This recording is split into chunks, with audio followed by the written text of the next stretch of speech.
പവിത്ര നല്ല വിശേഷം. ഇച്ചാനകത്തോണ്ട് വിളിക്കാം. എനിക്ക് പവിത്രനോട് കുറച്ച് കാര്യങ്ങൾ ചോദിക്കാനുണ്ട്. എന്റെ പൊന്നെ, വല്ല കുഴപ്പം പിടിച്ച കേസ് വല്ലതും ആണെന്നുണ്ടെങ്കിൽ എന്നെ അങ്ങ് വിട്ടേര്. എനിക്ക് സമയമില്ല, അതുകൊണ്ട് എനിക്ക് ചെന്നിട്ട് ഒരുപാട് പരിപാടിയുണ്ട്. നിങ്ങളുടെ ചോദ്യത്തിന് സമാധാനം പറയാൻ വേണ്ടി നിൽക്കുമല്ല ഞാൻ. പവിത്ര, സുമിത്രനെ പവിത്രന് ഇഷ്ടമാണോ? എന്താ ഞാൻ ചോദിച്ചത് മനസ്സിലായില്ലേ? പവിത്രന് സുമിത്രനെ ഇഷ്ടമാണോന്ന്. പിന്നെ അവളെ ഇഷ്ടമുള്ളതുകൊണ്ടല്ലേ ഞാൻ അവളെ കെട്ടിയത്. അതെ. കല്യാണത്തിന് മുന്നേ നിങ്ങൾ കുറച്ച് നാൾ പ്രേമിച്ച് നടന്നില്ലേ? പ്രേമിച്ചു എന്നുള്ളത് ശരിയാ, പക്ഷെ നിങ്ങൾ വിചാരിക്കുന്ന തരത്തിലുള്ള പ്രേമൊന്നും അല്ലായിരുന്നു. കളറാട്ടൊക്കെ പ്രേമിക്കണമെന്നുണ്ട്. നമ്മുടെ പൈസ വേണ്ടേ? ദരിദ്രവാസിയായി എന്റെ ഇരിക്കുന്ന എവിടെ ഇരിക്കുന്നു പൈസ? ആലിസ് ഉദ്ദേശിക്കുന്നത് എന്താന്ന് ചായം മിണ്ടരുത്. പവിത്ര, കല്യാണത്തിന് മുന്നേ നിങ്ങൾ പ്രേമിച്ച് നടന്ന സമയത്ത് പവിത്രൻ സുമിത്രയോട് എന്തൊക്കെയാ പറഞ്ഞുകൊണ്ടിരുന്നത്? അല്ല, അത് എന്നാ പറയാന്, എല്ലാരും പിന്നെ എന്തെങ്കിലും ഒക്കെ പറഞ്ഞിട്ടുണ്ടാവുമല്ലോ. മിണ്ടാതെ പ്രേമിക്കാൻ പറ്റില്ലല്ലോ. അല്ല, ഞാൻ ഇങ്ങനെ എല്ലാരും പറയുന്ന പോലൊക്കെ തന്നെ ഞാനും പറഞ്ഞിട്ടുള്ളൂ. പിന്നെ സാധാരണ ആളുകൾ സംസാരിക്കുന്ന പോലെയാണോ പ്രേമിക്കുന്നവർ തമ്മിൽ സംസാരിക്കുന്നത്? പ്രേമിച്ചുകൊണ്ടിരിക്കുമ്പം പ്രേമിക്കുന്ന ആളുകൾ പ്രേമപൂർവ്വം എന്തൊക്കെയായിരിക്കും പറയുന്നത്? പറ, എന്തൊക്കെയാ പറയുന്നത്? ഞാൻ അതൊക്കെ എങ്ങനെ പറയുന്നു? പോ പറ പവിത്ര. പിന്നെ ഒന്നാമത് അത് എല്ലാം അങ്ങ് പറയാൻ പറ്റും. അതൊക്കെ ഒരു നാട്ടുമര്യാദയല്ലേ.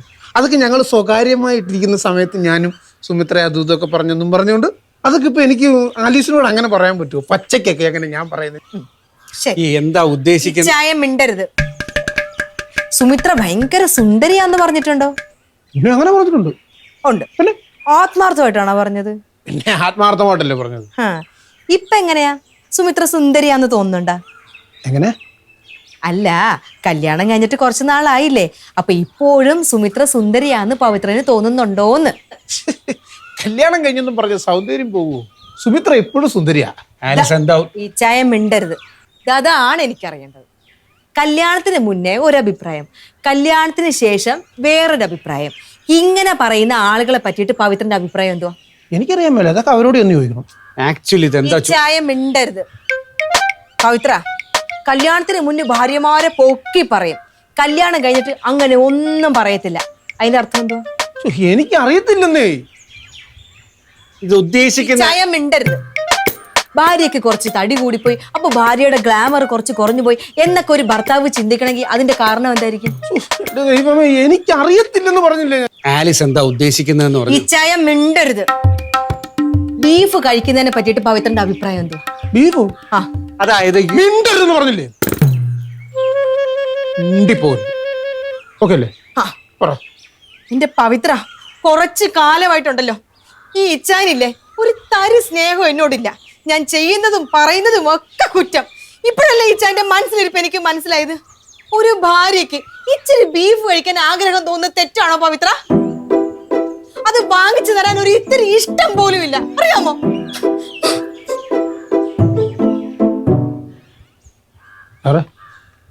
അല്ല, ഇനി വാ തുറന്നു. ഞാൻ അന്നേരത്തെ ഫ്ലോയ്ക്ക് അങ്ങ് പറഞ്ഞ ഞാനൊരു കാര്യം പറ്റി എന്നെ സംഭവം എനിക്കാണ് തലപ്രാന്ത് അങ്ങ് എടുത്തു. എന്നെ എനിക്കൊന്നും മനസ്സിലാവുന്നില്ല. തലപ്രാന്ത് എടുത്തിട്ടില്ലേ? ഒന്നും മനസ്സിലായില്ലല്ലോ. അത് തന്നെയാണ് ഇവിടുത്തെ പ്രശ്നം. എനിക്കൊന്നും മനസ്സിലായിട്ടില്ല. എന്റെ ദൈവമേ, ഇച്ചിരി ബീഫ് മേടിച്ചാൽ തീരുന്ന പ്രശ്നം ഉണ്ടെന്നുണ്ടെങ്കിൽ അത് ഉണ്ടാക്കി ഒലത്തി അങ്ങ് കൊടുക്ക. കിലോയ്ക്ക് 400 രൂപ ഞാൻ വേണം മേടിച്ചോണ്ട് വരാം. കൊതിയായിരിക്കുന്നേ. അതിലൊന്നും ഒതുങ്ങത്തില്ല. ഇനി 1 കിലോ അല്ല, ഒരു ഫുൾ പോത്ത് വാങ്ങിച്ചു കൊടുത്താലും ഇത് തീരത്തില്ല.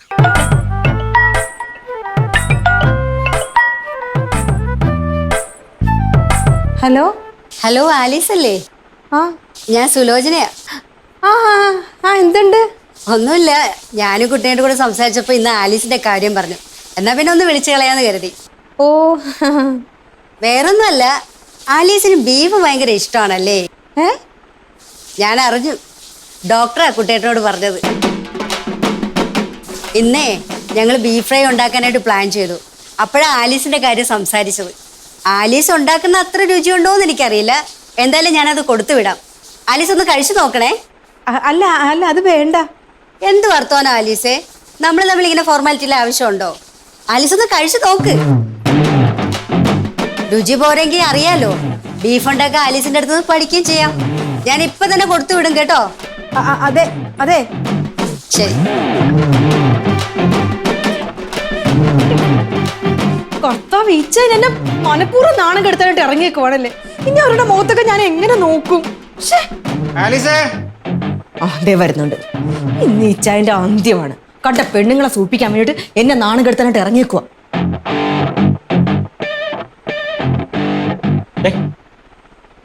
ഈ ഫോൺ എടുത്ത് വെച്ചോട്ട് തുറച്ചു നോക്കിക്കൊണ്ടിരിക്കുന്നതിന് നല്ല ക്ഷീണം, ഒരു ചായ ഇടടി. അല്ല, നല്ല ക്ഷീണം കാണും. അമ്മാതിരി പണിയെടുത്തിട്ടാണല്ലോ ഇങ്ങോട്ട് വരുന്നത്. ഹോസ്പിറ്റലിലെ പണി മാത്രമല്ലല്ലോ ഇച്ചാനുള്ളത്. നാട്ടുകാരെ മൊത്തം കാണണം, അവരോട് വിശേഷം പറയണം, അവരോട് കൊഞ്ചണം, കുഴയണം, വീട്ടിലിരിക്കുന്നവരെ പറ്റിയിട്ട് വേണ്ടാതീന് അവരോട് പറയണം. വേണ്ടാതീനോ? ആരോട്? ഞാൻ എന്നാ പറഞ്ഞു? ദേ ഇച്ചായ, നമ്മുടെ വീട്ടിൽ നടക്കുന്ന കാര്യം നാട്ടുകാരോട് പറയുന്നതേ ഭയങ്കര മോശമായിട്ടുള്ള കാര്യമാണ് കേട്ടോ. ഞാൻ ആരോടും അല്ലേ തന്നെ ഇച്ചായന് എന്തെങ്കിലും പറയണമെന്നുണ്ടെങ്കിൽ സ്വന്തം കാര്യം പറയണം, അല്ലാതെ എന്റെ കാര്യമല്ല പറയേണ്ടത്. എന്നാണ് ഇത്? എനിക്കൊന്നും മനസ്സിലാകുന്നില്ല. മനസ്സിലാക്കി തരാം ഞാൻ. ഇപ്പോഴേ പൊതു കെട്ടി ഒരാൾ ഇങ്ങോട്ട് വരും, അയാൾ വന്നു പോട്ടെ, എന്നിട്ട് തരാം ഞാൻ ബാക്കി. ആര് വരുമെന്ന്? ആര് വരുമെന്ന് എനിക്കറിയത്തില്ല, ഒരാൾ വരുമല്ലോ ഇപ്പൊ. ഡോക്ടറെ, ഓഹോ, പവിത്രനാണ് അപ്പൊ പാഴ്സലുകാരൻ. വെച്ചിട്ടുണ്ട് ഞാൻ, വെച്ചിട്ടുണ്ട്. എന്നിട്ട് ഇച്ചാനിട്ട്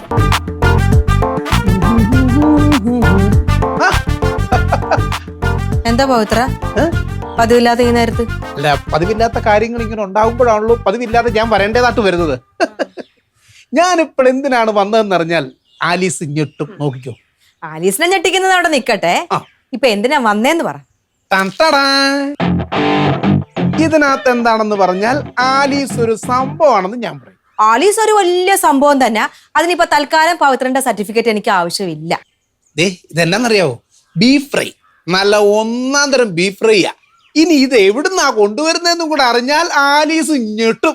അയ്യോ, എന്നെ ഞെട്ടിക്കാനായിട്ട് വലിയൊരു കോളുമായിട്ട് വന്നിരിക്കുക. ഇത് ബീഫ് ഫ്രൈ ആണെന്നും ഇത് എവിടുന്നാണെന്നും ഒക്കെ എനിക്കറിയാം. അല്ല പവിത്ര എന്നെ പറ്റിട്ട് എന്താ വിചാരിച്ചത്? ഞാൻ വെറും പൊട്ടിയാണെന്നോ? അപ്പൊ സംഭവം എല്ലാം അറിഞ്ഞായിരുന്നോ? ഞെട്ടിക്കാനായിട്ട് വലിയൊരു ബോംബുമായിട്ട് വന്നിരിക്കുക. ഞാനൊരു കാര്യം ചോദിക്കട്ടെ, ഇച്ചാനെ പോലെ പവിത്രന് നാണമില്ലാതായോ? ബീഫും നാണവും തമ്മിൽ എന്നാ ബന്ധമായിരിക്കുന്നു? എന്താ വൈകിയെന്ന് ഓർത്തിരിക്കുവായിരുന്നു ഞാൻ. എന്റെ ഡോക്ടറെ, ഇതാ പിടിയെന്ന് പറഞ്ഞുകൊണ്ട് ഓടി ഇങ്ങോട്ട് വരാൻ പറ്റുമോ? അടുപ്പിൽ കയറ്റിയ സാധനം വേഗണ്ടേ? കുറെ നേരം ഞാൻ അവിടെ നിന്ന്, ഇപ്പോഴാ സംഭവം കയ്യിലോട്ട് കിട്ടിയത്. പിന്നെ ടേസ്റ്റ് ചെയ്ത് നോക്കിയിട്ടില്ല. മണം അടിച്ചപ്പോ തന്നെ മനസ്സിലായി സംഭവം മൂറ്റായിരിക്കും. ആണോ? അതെ, ആലീസ് ഐശ്വര്യമായിട്ട് ഈ സാധനം കൊണ്ട് പിടിച്ച് എന്റെ പട്ടി വാങ്ങിക്കും. പവിത്രന് നാണം ഉണ്ടോ ഇതും കൊണ്ട് ഇങ്ങോട്ട് വരാനായിട്ട്? നിങ്ങൾ എന്താ എന്നെ പറ്റി വിചാരിച്ചത്? ഞാൻ ഇവിടെ ബീഫും കൊതിച്ച് പണ്ടാരം അടങ്ങിയിരിക്കുവാണെന്നല്ലേ? ആലീസ് ഭക്ഷണം കഴിക്കും, ഇഷ്ടം പോലെ ഭക്ഷണം കഴിക്കും. പക്ഷെ ഇത്രക്ക് നാണം കെട്ട പരിപാടിക്ക് ഞാൻ നിൽക്കൂല. എന്നാക്കി പറയുന്നേ? ഇച്ചാൻ ഇത്രക്ക് തരംതാണ് ഒരാളായി പോയല്ലേ ഇച്ചായ? പവിത്രന്റെ നാളോടെ പവിത്ര ഇങ്ങനത്തെ നാണം കെട്ട പരിപാടിയായിട്ട് ഇങ്ങോട്ട് വരാനായിട്ട്? ഒരു കാര്യം ഞാൻ പറഞ്ഞേക്കാം, ഇതുമായിട്ട് ഇപ്പൊ ഇവിടെ നിന്ന് ഇറങ്ങിക്കോണം. ഇനി ഒരു നിമിഷം ഇവിടെ നിന്ന് കഴിഞ്ഞാൽ എന്റെ സ്വഭാവം മാറും, പറഞ്ഞേക്കാം. അല്ല ഡോക്ടർ, ആലീസ് എന്നാ നീ പറയുന്നേ? ഇനി പറച്ചിലായിരിക്കത്തില്ല, ഞാൻ പോയി ചൂലെടുക്കും. മര്യാദക്ക് ഈ സാധനമായിട്ട് ഇപ്പൊ ഇവിടെ നിന്ന് ഇറങ്ങിക്കോണം. സാറേ, ഞാൻ ആലീസ് പറഞ്ഞില്ലേ ഇനി പൊക്കോ. അപ്പൊ പിന്നെ ഇതെന്നാ എടുക്കുന്നത്? വീട്ടിൽ കൊണ്ടുവച്ച് നിങ്ങൾ കഴിച്ചോ. അല്ല സാറേ, ഞാൻ പറഞ്ഞു. ഓക്കെ, ഇവിടെ മാറും. ഒരു കാര്യം കൂടെ, മേലാൽ ഇനി ഇങ്ങനെയുള്ള സാധനങ്ങളായിട്ട് ഇവിടെ വന്നിട്ടുണ്ടെങ്കിൽ മുട്ടുകാലി ഞാൻ തല്ലി ഓടിക്കും, പറഞ്ഞേക്കാം. പൊക്കോ. എന്നാടി സംഭവം? എന്താ സംഭവം എന്നല്ലേ അറിയണോ അല്ലേ ചേ? അറിയിക്കാം, ഇപ്പൊ തന്നെ ഞാൻ പറയാം. അവളായിരിക്കും പൊതു കെട്ടി കൊടുത്തു വിട്ടിട്ട് അത് ഇവിടെ എത്തിയോന്ന് അറിയാൻ വേണ്ടിട്ട് വിളിച്ചോണ്ടിരിക്കുക. ആദ്യം ഞാൻ അവളുടെ സൂക്കേട് മാറ്റട്ടെ. മാറങ്ങോട്ട്.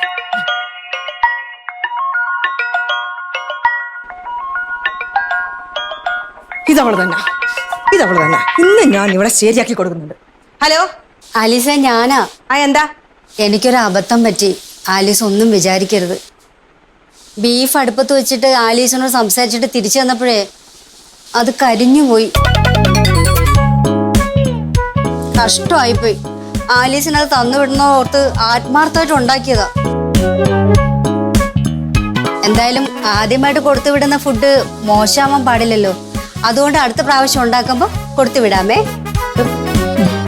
ശരിക്കും സോറി ആലീസേ, ഞാനായിട്ട് അങ്ങോട്ട് വിളിച്ചു പറഞ്ഞിട്ട് ഇങ്ങനെ ആയല്ലോ. അത് സാരമില്ല. എന്നാ ശരി, ഓക്കെ.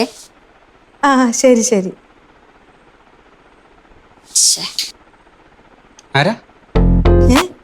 ആരാന്ന്? സുലോചന. എന്തുപറ്റി? ബീഫ് കരിഞ്ഞു പോയെന്ന്. ഏത് ബീഫ്? എനിക്ക് തരാൻ വേണ്ടിട്ടേ ബീഫ് ഉണ്ടാക്കിയിട്ട് അത് കരിഞ്ഞു പോയെന്ന്. മനസ്സിലായില്ല? അതാ എനിക്കും മനസ്സിലാവാത്തത്. അപ്പൊ ഈ പവിത്രം കൊണ്ടുവന്നത് എവിടുത്തെ ബീഫാ? അത് ചാർമിനാർ ഹോട്ടലിലെ ബീഫ്. ചാർമിനാർ ഹോട്ടലിലെ ബീഫാ? അതെങ്ങനെ ഇവിടെ വന്ന്? എൻ്റെ കയ്യിലെ കാശ് കൊടുത്ത് പവിത്രൻ ചാർമിനാർ ഹോട്ടലിൽ നിന്ന് വാങ്ങിച്ചുകൊണ്ട് വന്ന ബീഫ് ഞാൻ നിനക്ക് തന്നപ്പോൾ നീ അത് വേണ്ടാന്ന് പറയും, എന്നെ ചീത്ത വിളിക്കുകയും ചെയ്തു. അതെന്തിനാണെന്ന് എനിക്ക് ഇപ്പോഴും മനസ്സിലായിട്ടില്ല. എന്തിനായിരുന്നത്? പവിത്രം പോയി കാണോ? പവിത്രം പോയല്ലോ. അല്ല, ഒന്ന് ഫോൺ ചെയ്താൽ ചിലപ്പോ തിരിച്ചാ ബീഫായിട്ട് വരുമോ? അല്ല, ഈ ചാർമിനാർ ഹോട്ടലിലെ ബീഫിന് നല്ല ടേസ്റ്റാന്ന് എല്ലാരും പറയുന്നത്. ടേസ്റ്റ് ഒക്കെയാണ്, പക്ഷെ ഒരാൾക്ക് നമ്മൾ ആഹാരം കൊടുത്തിട്ട് അത് തിരിച്ചു ചോദിക്കാന്ന് പറഞ്ഞാൽ മോശമല്ലേ ആലീസേ? മോശമാണല്ലേ? പിന്നെ മോശമാ. സാരമില്ല, പവിത്രം കൊണ്ടുപോയി തിന്നട്ടെ. എനിക്ക് പിന്നെ എപ്പോഴെങ്കിലും ചാർമിനാർ ഹോട്ടലിൽ നിന്ന് ബീഫ് വാങ്ങിച്ച് തന്നാ മതി. അച്ചോടാ, എൻ്റെ പൊന്നുമുഖം വാങ്ങിച്ചു തരാം കേട്ടാ.